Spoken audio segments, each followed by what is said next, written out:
अब ये कितना सुंदर शरीर हमें नजर आता है अपने शरीर की रक्षा के लिए, इसमें कोई बीमारी हो जाए या सर्दी से बचाने के लिए कितनी व्यवस्था करते हैं, और इसको बनाए रखने के लिए, जीवित रखने के लिए, इसी के लिए हम सारा दिन लगे रहे पेट भरने की खातिर। और ये क्या है?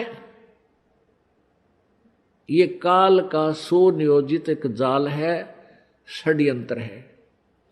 उसके द्वारा दिया गया हमारे को मिट्टी का खिलौना है। बेटा और बेटी ये मिट्टी के खिलौने बनाकर हमारे को दे दिए, और हम इनको अपना इन्हीं में उलझे हुए हैं। कल को पुत्र की मृत्यु हो जाती है, अपने हाथों फूकाते हैं, राख बन जाती है, उसकी शकल सूरत भी पहचान में नहीं आती, ये कौन था, कहाँ गया। तो ये धोखा नहीं तो क्या है?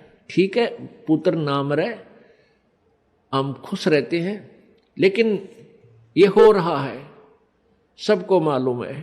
पुत्री मर जाती है, पत्नी मर जाती है, पति मर जाता है, माता पिता की मृत्यु होती है, कहाँ गए वो, राख बन जाती है।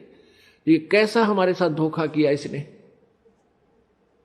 हमारी इतनी बुद्धि छोड़ रखी है इस काल भगवान ने। जैसे भैंस का बच्चा मर जाता है, व्यापारी लोग क्या करते हैं, उस बच्चे के ऊपर की चाम को उतार लेते हैं, उतरवा लेते हैं किसी बनाने वाले से, और उसमें भूस भरवा देते हैं, और ऊपर से सिलाई करके एक पूछड़ लटकती रह जाती है उसकी दूम, और उसको उस भैंस के सामने लाकर टांग देते हैं। वह भैंस उसको अपना बच्चा मानती है, और उसको उठाकर जब चलता है तो वह भैंस उसके पीछे पीछे ऐ करती हुई और भागती रहती है। जहां उसको रख देता है वहीं खड़ी हो जाती है।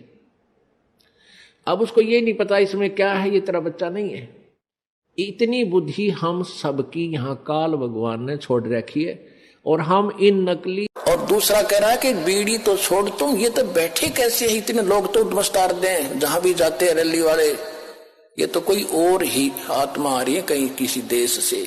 तो तुम सतलोक के बच्चे हो, सतलोक जाने की तैयारी ऐसे ही बनेगी जब आम विकार छोड़कर देवता बनोगे। आप देवता बन चुके हो, सतलोक जाने की तैयारी है आपकी।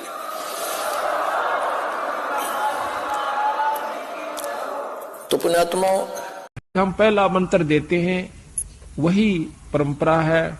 उस मंत्र के बाद फिर देखते हैं कि इसमें कुछ आस्था बढ़ी है तो हम सांस का सुमन दे देते हैं, और भी ज्यादा वो परख की जाती है कि इसमें कितनी का आस्था बढ़ ली है। उसके बाद फिर उसको सार नाम दिया जाता है। आस्था के साथ उसकी कमाई देखी जाती है। कमाई का नारा पता लग जाए हमने कि इसमें कमाई है कि नहीं है, इतना बंदी छोड़ने शीशा दे रखा है, तो उसको सार नाम दिया जाता है। उसको वैसे नहीं दे हम, चाहे कितना प्यारा हो, चाहे काली मान हो, चाहे राजीर हो, वो उसकी इच्छा। तो इसी प्रकार सतगुरु महाराज ने कहा कि नाम के बाद फिर शब्द दिया जाता है, सार शब्द। वो तो बहुत ही कति नो ताक है और परख के जमा घिस निकल ले है जीव की, जब दी जाती है। बंदी छोड़ने बता देंगे कब ये अधिकारी हो चुका है। सभी जीव आत्मा एक परमात्मा की, कबीर जी की है हम। और परमात्मा पाने के लिए हम सिख बने, परमात्मा पाने के लिए हम हिंदू बने, परमात्मा पाने के लिए हम ईसाई बने, परमात्मा पाने के लिए हम मुसलमान भी बन गए। लेकिन मिले कैसे? अब फिर हम वही बनेंगे जिससे भगवान मिलेगा, हम फिर एक होंगे। तब सिकंदर लोधी ने पूछा कि परवरदिगार वो बंजारे और बैल कहाँ गए? कबीर साहब ने कहा जहां से आए थे वहां गए। ये तो सतलोक से आए थे, और ये दास स्वयं ही आया था लेकर के वहां से। इतने में वो केशव जो है कबीर साहब के शरीर में समा गया। देखते ही देखते अकेले कबीर साहब रह गए, केशव नहीं रहा। बोलो बंदी छोड़ कबीर साहिब की जय।